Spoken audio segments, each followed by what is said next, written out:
Hey guys, welcome back to another video. Obviously, yeah, this is a bit of a different video. I know I've kind of only made one of these before, and that was talking about the cheetah situation on DBD, and that was a while ago now. But I thought I'd give it a little bit of time to pass. It's been a week since 2v8 has been taken away from us, and I sort of wanted to reflect on what was good, what was bad, what could what was sort of bad and what could be improved on, and how could we make 2v8 better for the time it releases next time. And yeah, this video is basically for you guys, just to throw down ideas at the developers of Behavior Interactive. And this video is also for Behavior Interactive. If you guys are watching, maybe you guys will take some things I say into consideration. So yeah, before we get into the video, obviously, as usual, please drop a like. It helps with the YouTube algorithm in spreading my content. If you guys have any questions, always drop them in the comments down below. I will always guarantee to answer you within 24 hours. And if you like this type of content, subscribe to the channel. It costs you guys nothing, helps me out a lot, and we're on the road to 500 subs. Anyway, let's get into what was good about 2v8. The first thing I'd obviously like to mention is a huge thank you to Behavior Interactive for actually giving us this game mode in the first place. We've been asking it for a very long time, and it's very good to see that. I must say, it was pretty well thought out before they even released it. In terms of overall balance, I'd say it was fairly balanced on both sides. There are still a few issues, however. We'll get into that a little bit later. But for the first time that we've ever gotten 2v8 as a game mode, I'd say it's fairly balanced. Also, I think that on the survivor side, I believe that the guide and the scout are good, balanced, and strong classes. The guide only improves gen speed and gives you basically base kit better together, so your teammates know what gen you're working on, so they can come and help you out, so that's really good. And the scout, you could only have one scout in an entire team of 8 people, and if that scout is really good, it can fundamentally change how the whole game is played. Everyone can pre-run, everyone knows where the killers are if you have a really, really good scout. On the other flip side, if you have a scout that doesn't really trail the killers or stay around them, or accidentally always gets in the chase and the chase doesn't last very long, well, then the scout is a bit, underwhelming. But if you have a scout that sneaks around and chases the killers the entire time, revealing their positions, it's really, really good. So, good job on behavior with both of these classes. Now, on the killer side, I believe the two most balanced killers was Wraith and Hillbilly. Let's talk about Wraith first. Wraith has a whole bunch of add-ons put into his base kit, which means he moves faster while he's cloaked, he uncloaks faster, he cloaks faster. He didn't get the gen kicking faster, however, or pallets, which I thought was a little bit odd. I thought they should have put that in there too. But other than that, I thought it was pretty good iteration of Wraith. His innate skill of just turning, just the normal skill of cloaking, uncloaking was just generally buffed, so that's really good with all these add-ons. And the team skill, so far, is the only team skill that can make your team undetectable. So that is like the main or core reason you would even want to pick Wraith with, a little bit of his anti-loop that is buffed because of add-ons. However, some tiles on some maps like Disturbed Ward are pretty insane and you can't even play around them. But that's what balanced is, right? It should be where there's a chance to outplay you can, and where there isn't you can't, and that's exactly what the Wraith is. Moving on to the Hillbilly. The Hillbilly got drastic changes, especially after he got buffed recently, right? He got overdrive instead of overheat, which good job on behavior. I still would like to see the base kit of Hillbilly nerfed in the normal 4v1, but in the 2v8 it was perfect. The overdrive is constantly kicking in 2v8, which is needed. The curving is really good, which is needed. The traversal across the map is really fast, which is also needed, which also the Wraith has. And they made a whole bunch of add-ons base kit, and without like any of the downsides, like the bricks, for example. They just make him overall faster when he curves and all that sort of thing in overdrive. So that's really, really good. His team skill, which was interesting.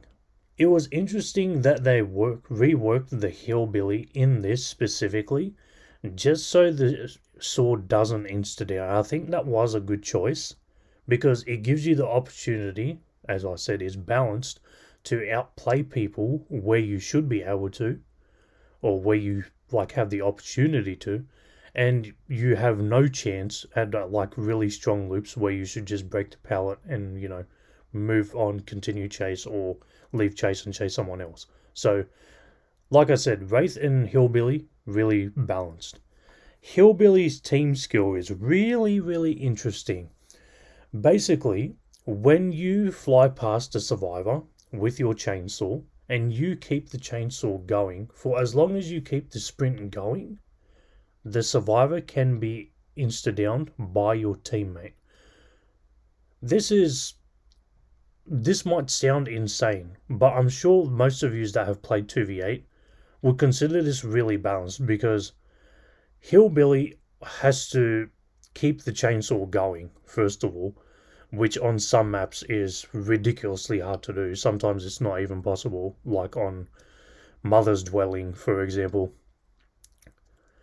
And your teammate is left in a 1v1 scenario in which they have to hit the opponent. So if they're caught out in a bad spot, the ability works really well, and it sort of seems unfair to survivors.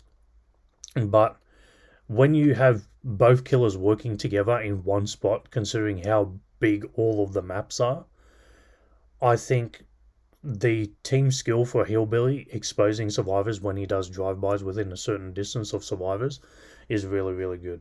So yeah, great job on behavior for all these balanced classes and killers around 2v8. Definitely could use only little bit buffs, but if they were never changed, I would definitely not complain. I don't think the community would either.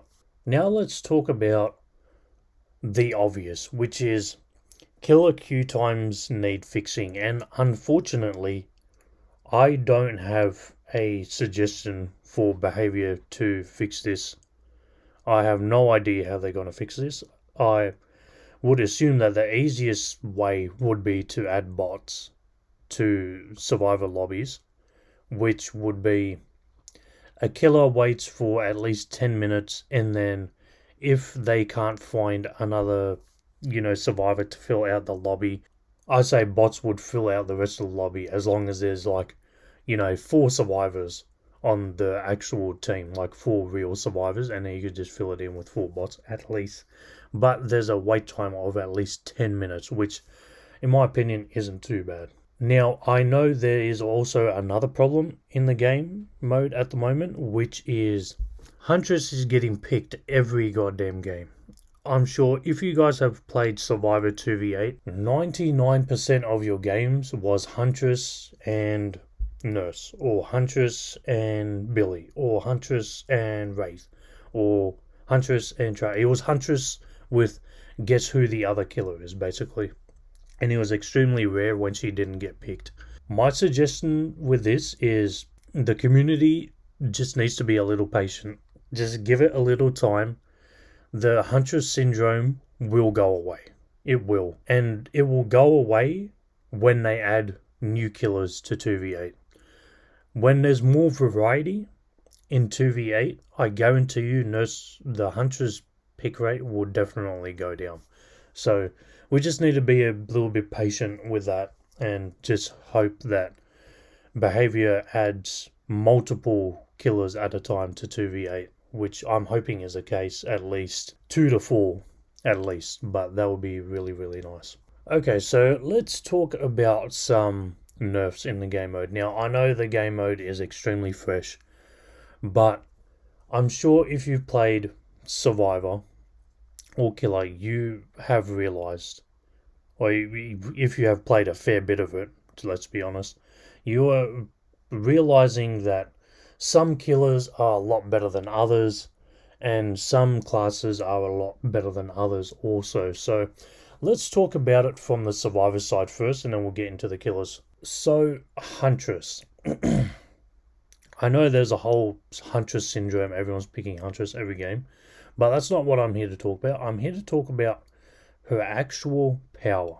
Now, it is really insane that Behavior didn't think of this, but then again, like, I didn't really expect them to think of this.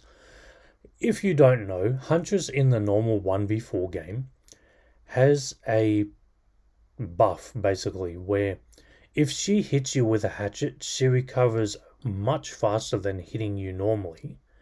And then because she's 110, she catches up a lot faster to you than she otherwise would. So in the 4v1, it's not really a problem because she's the only killer on that, map against 4 survivors. But in 2v8, it's a problem. It's a big, big problem.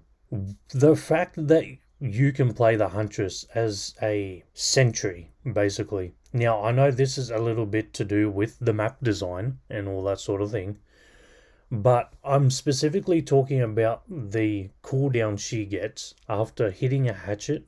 When you hit a survivor with a normal attack, you have a recovery animation where you wipe the blade, and then you can hit them again eventually once you catch up.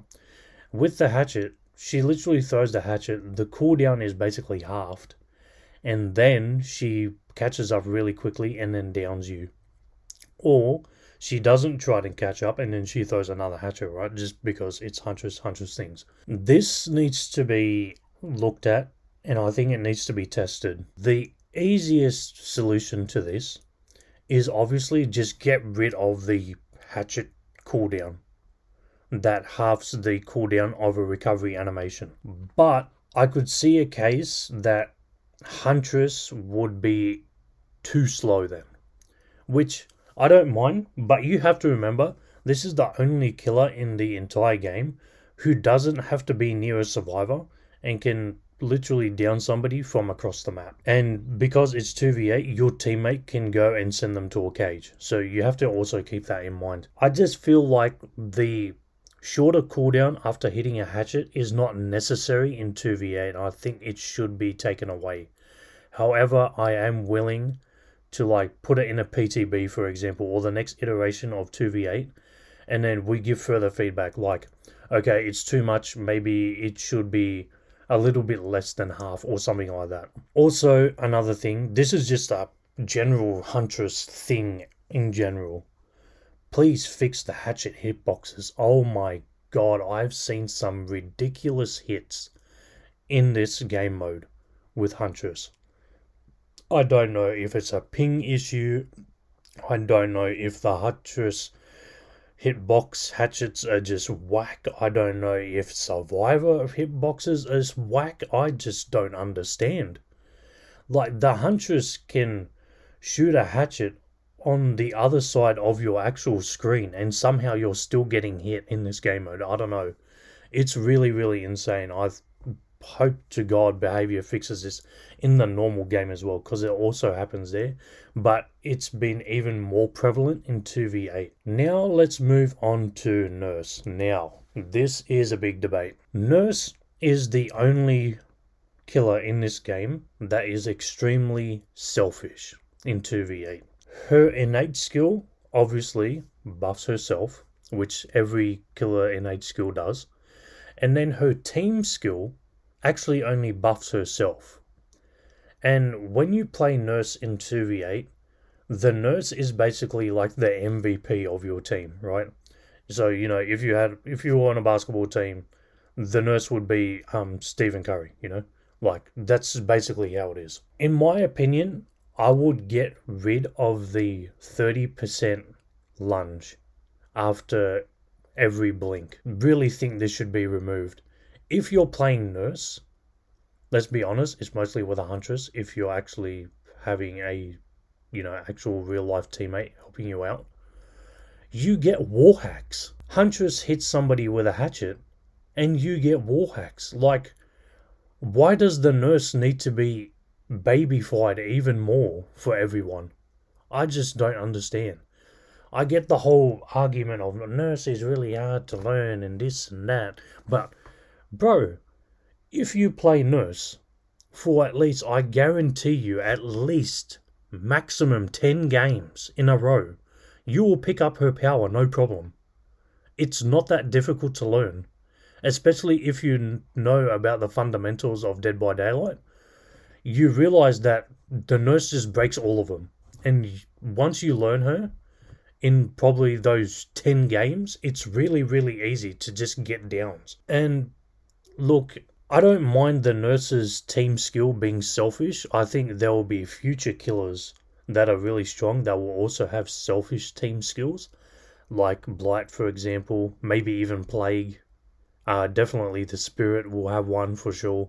I don't mind that too much. And obviously, going back to the Huntress, the aura revealing after Hatchet hits, which is basically the purple add-on base kit, right? It's okay. I wish the aura reading wasn't as long though, because it feels like they straight up get war hacks on you, and if you're in a 2v1 situation against the killers, you can't really do much. Whereas if it was a tiny bit of aura read, that way they could see the general direction the survivor's going, and then there's a bit of counterplay.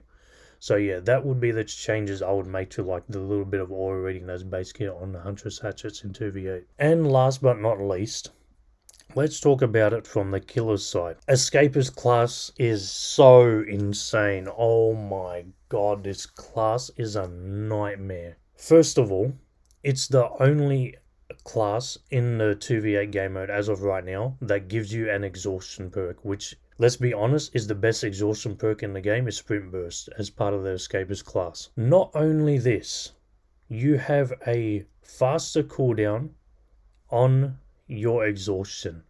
On top of this, if you have an Escapist that's near you, you stack the amount of Sprint Burst you get.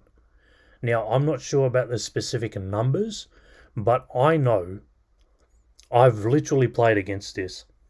If you have 4 escapists that literally stay together, and then obviously 2 killers show up for the 4 of them, and they all run at the same time, oh my god, it is so insane. It's like they get an adrenaline worth of Sprint Burst, the old adrenaline, which was 6 seconds of Sprint Burst, by the way. It's so insane. Now, obviously, they don't get the heal or anything, which is really good. It's just the Sprint Burst effect, but my god, you get a 6-second Sprint Burst, basically, whenever you're with a whole bunch of escapists. Obviously, the stack is less by the lesser amount of escapists, obviously. So the less you have, the less it goes for. But still, it's so insane. I'm sure if any of you guys have played Killer for a considerable amount of time, you've run against probably one of these squads or one of just like a random team just running escapists together. It's really insane, and it takes a long time to catch up unless you're Wraith or something. Even Billy, they make it around corners so fast that you can't really do anything, right? Huntress, like, is the one that has a clear shot before they get away, but they could also turn a corner really quickly and you don't get the shot. Nurse, straight up, Sprint Burst is a counter to Nurse, so, that's good. But, and then Sprint Burst against Trap, let's not even talk about that. The Trappers are already struggling. My nerf for this class, and this is the only nerf I believe it needs, is remove the stacking effect of when escapists are all together. First of all, this won't remove the amount of escapists in a game. I still guarantee you will have 4 escapists probably every game in 2v8 when it comes back out. But remove the stacking effect, that way it is only going to be the base kit worth of Sprint Burst, which is 2 or 3 seconds from memory, I can't really remember. And yes, let it work for their non-escapist teammates as well.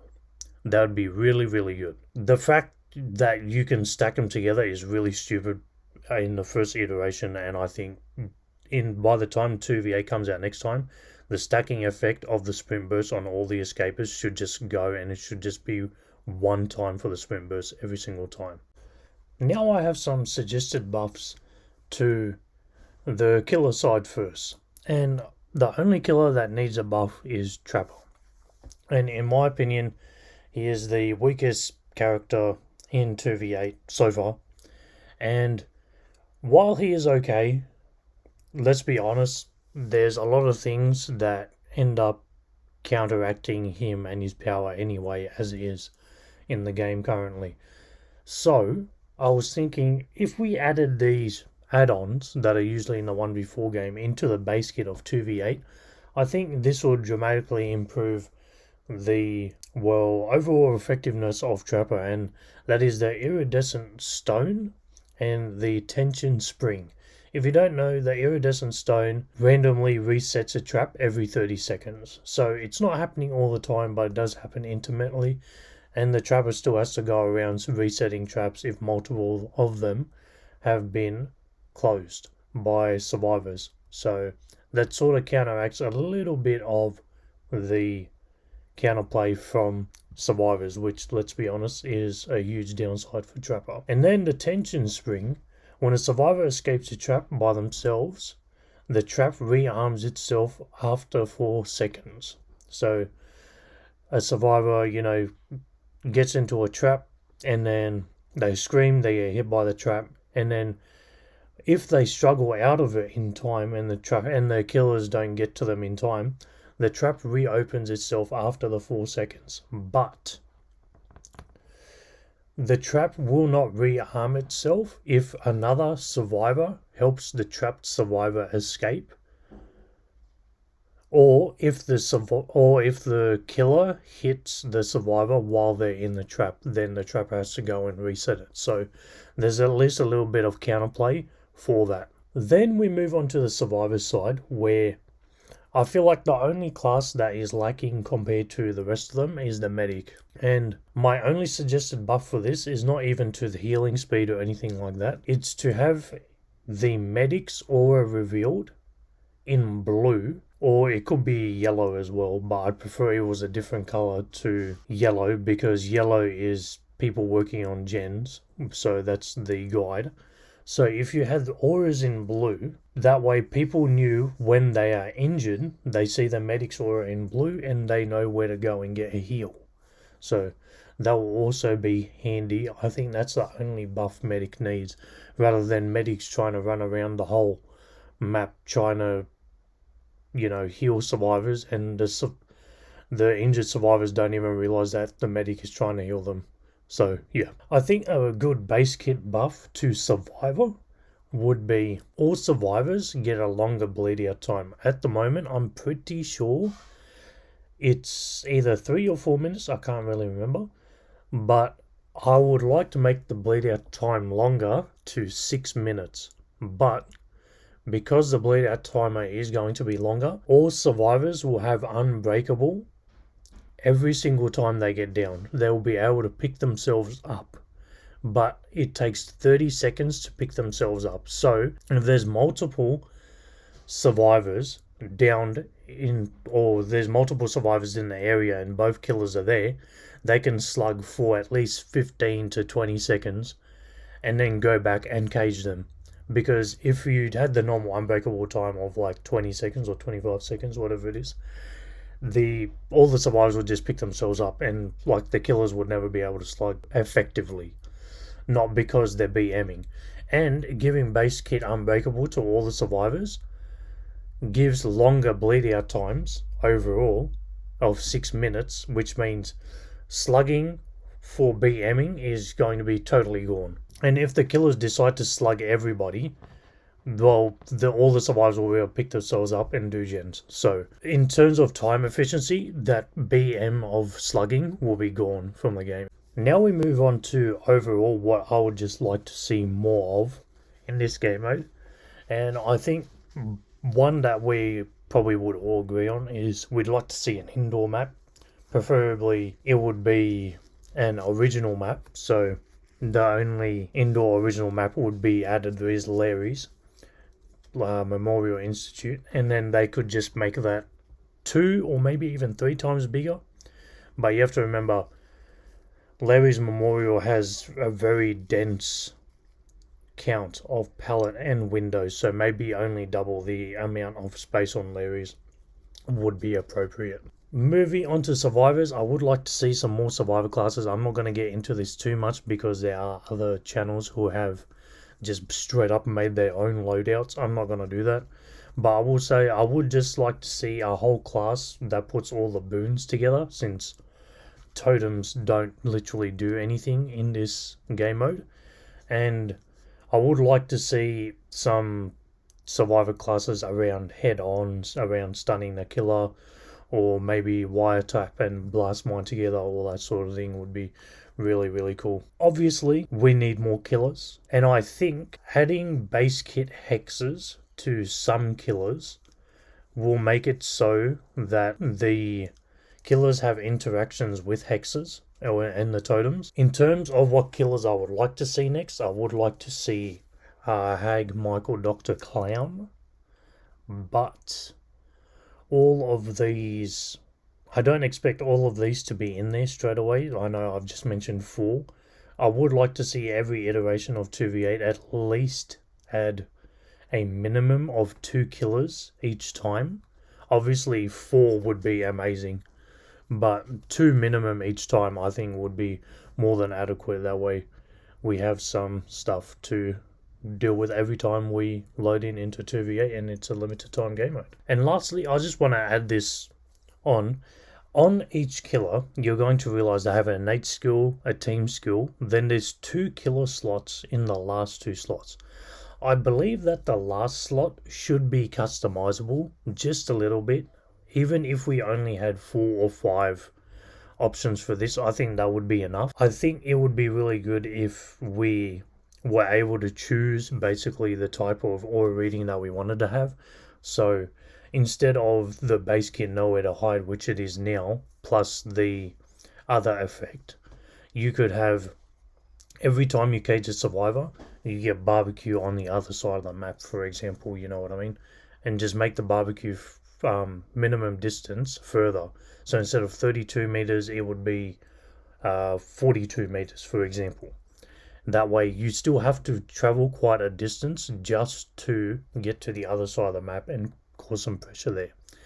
You could also have floods of rage, so when instead of picking the Nowhere to Hide or the barbecue chili killer skill, you could pick the floods of rage killer skill. And that way the survivor that you sent to the cage, not your teammate, but only you sent to your cage, you get an aura reveal on the person who saved them and anybody within the 10-meter radius of them, and not the person who is literally saved from the cage. I think that would be really good as well to add to the game. And yeah, that's pretty much it for my suggested changes in 2v8. Let me know if you guys agree or disagree. That's totally fine. What changes you would make, leave them in the comments below. And if you have any questions, also leave them in the comments below. If you guys like this video, please drop a like on the video. It helps with the YouTube algorithm in spreading my DBD content to people that are finding content that is similar to this. And if you guys like this discussion-based topic, make sure you leave a like and you drop a sub. Costs you guys nothing, helps me out a lot. And I know that you guys will want more DBD discussion-based topics. So yeah, that's going to be it. I hope you guys enjoyed. I'll catch you on the next one. See yous.